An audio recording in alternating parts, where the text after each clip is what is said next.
along in your Bibles, that's Isaiah chapter 40, starting in verse 6.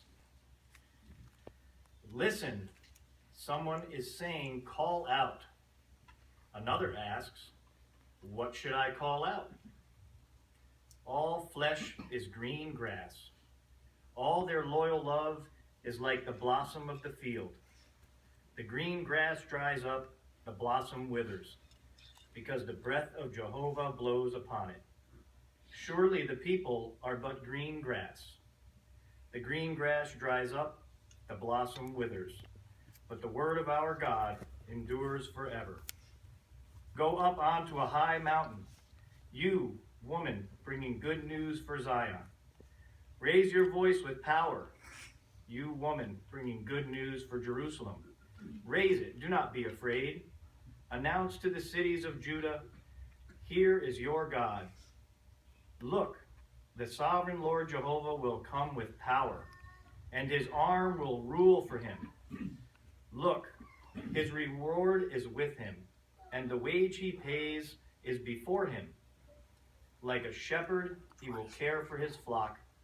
With his arm he will gather together the lambs, and in his bosom he will carry them. He will gently lead those nursing their young.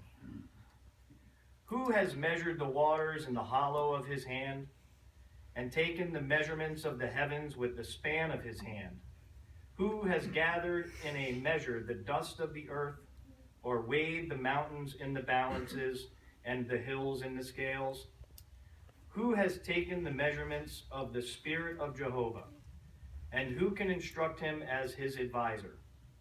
With whom did he consult to gain understanding? Or who teaches him in the path of justice? Or teaches him knowledge? Or shows him the way of true understanding? Look, the nations are like a drop from a bucket, and as the film of dust on the scales they are regarded.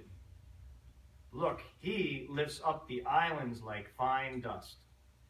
Even Lebanon is not sufficient to keep a fire burning, and its wild animals are not sufficient for a burnt offering. All the nations are as something non-existent in front of him. He regards them as nothing, as an unreality.